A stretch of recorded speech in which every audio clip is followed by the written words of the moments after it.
باقی رہی ملوکیت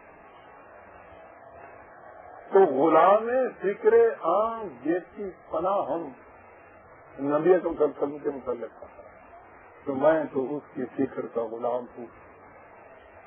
کون ہے وہ شخصیت کے در دینت ملوکیت حرام.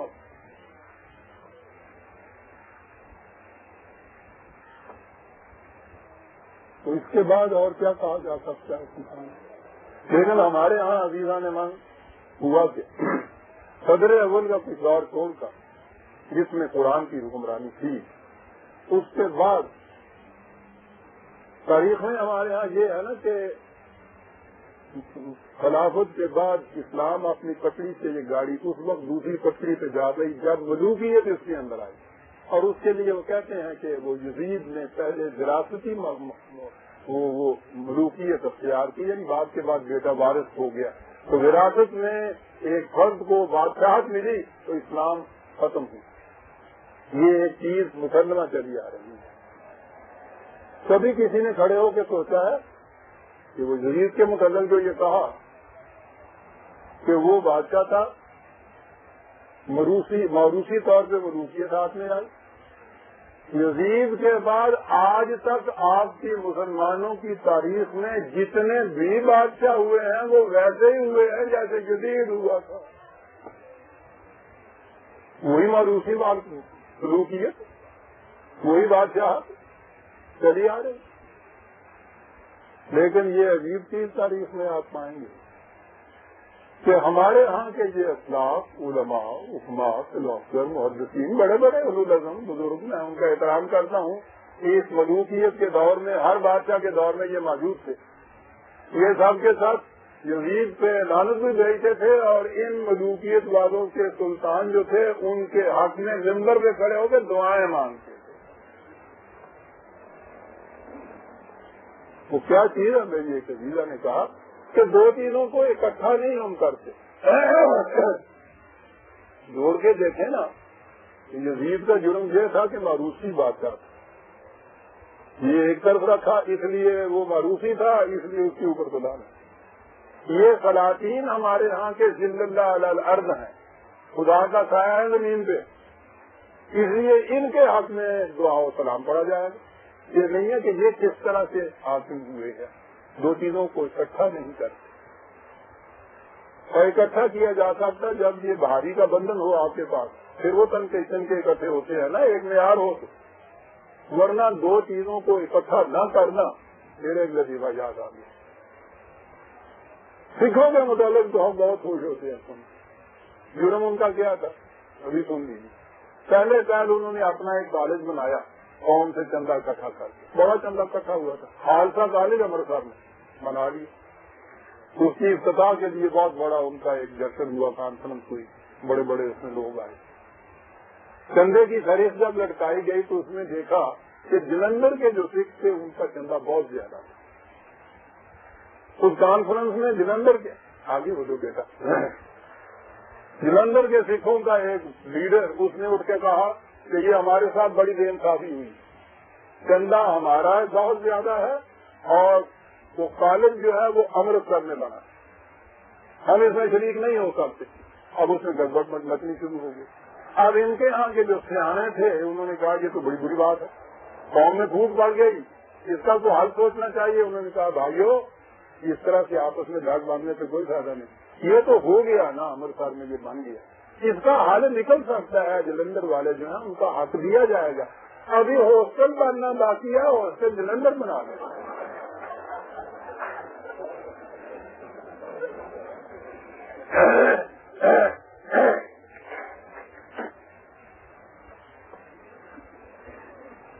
ہنسی آپ اپنے آپ پہ ہنسی نہیں آ رہی.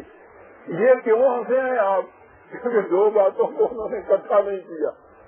ساری تاریخ آپ کی عزیزہ نے مان لیا ہے کہ آپ دو چیزوں کو اکٹھا نہیں کرتے. ملوکیت آپ کے یہاں 1300 سال سے چلی ہے.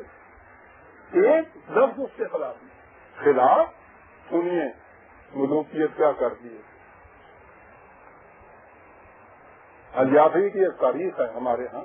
اس تاریخ میں یہ ہے کہ انبیاء کے دور میں عبد المالک کے زمانے میں، اس میں لکھا یہ ہے کہ 40 شیوخ بادشاہ کی خدمت میں حاضر ہوئے اور انہوں نے کہا کہ اسلام کا فتویٰ یہ ہے کہ سربراہ مملکت سے کسی جرم کے لیے نہ یہاں مواخذہ ہوگا نہ قیامت میں مواخذہ ہوگا۔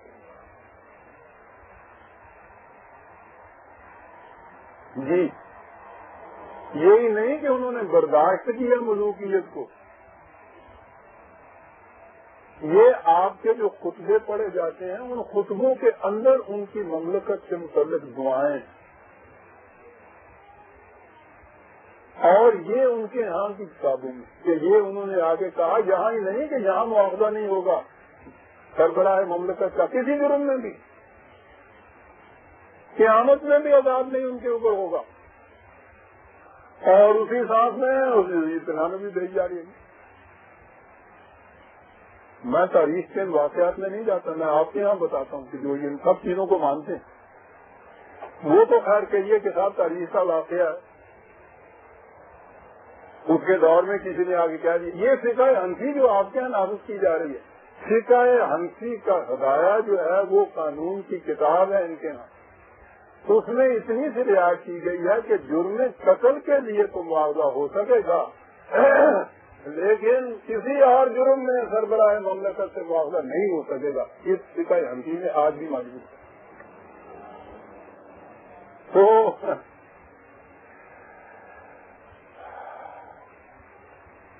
عزیزان من، اپنی تاریخ کی طرف نہ جائیے، اپنی روایات کی طرف نہ جائیے، اس میں غلط بھی ہیں اس میں صحیح بھی ہے، معیار مقرر کیجئے خدا کی کتاب، تاریخ ہو، روایات ہو، فقہ ہو، دور حاضرہ میں کوئی چیزیں جن کو اسلامی غیر اسلامی کہا جاتا ہے، کہیں کچھ بھی ہو، خدا کی کتاب فیصلہ کرے گی اسلامی یا غیر اسلامی۔ اسلامی مملکت وہ ما انزل اللہ کے مطابق جو قائم ہو، اسلامی قانون وہ جو قرآن کریم کے کسی حد سے یا حکم سے ٹکراتا نہیں، اسلامی نظام وہ کہ جس میں قرآن کی اقدار اور اصول نافذ کیے جاتے ہیں۔ اب اس میں آپ عزیزان من دیکھ لیجئے کہ جمہوریت کہاں آتی ہے۔ جس جمہوریت کے ہاتھوں جمہوریت نواز جنہوں نے جمہوریت اپنے ہاں پیدا کی تھی وہ تنگ آ چکے ہوئے ہیں، اس کی جگہ دوسرا کوئی قانون تلاش کر رہے ہیں، وہ تنگ آئے ہوئے ہم اپنے ہاں، میں نے کہا نا کہ دو چیزوں کو ملاتے نہیں، ہم اسلامی جمہوریت کہتے ہیں۔ آپ اور فرمائیے، جمہوریت اپنے خاص متعین معنی رکھتی ہے، یہ ایک اصطلاح ہے، ایک خاص نظام حکومت جس میں انسانوں کو حق حکومت دیا جاتا ہے، قرآن کے بنیاد کے خلاف یہ نہیں۔ اسلامی مملکت نہ تھیوکریسی ہوگی، نہ سیکولرزم ہوگی، نہ مونارکی ہوگی، نہ ڈکٹیٹرشپ ہوگی، نہ آمریت ہوگی، وہ ان اصطلاحوں میں سے کسی ایک اصطلاح بھی اس کے لیے اصطلاح نہیں ہوگی، وہ کیا ہوگی؟ کہا جائے گا اسلامی حکومت، تو میں نے کہا اسلام کے متعلق تو معیار کوئی نہیں آپ کے۔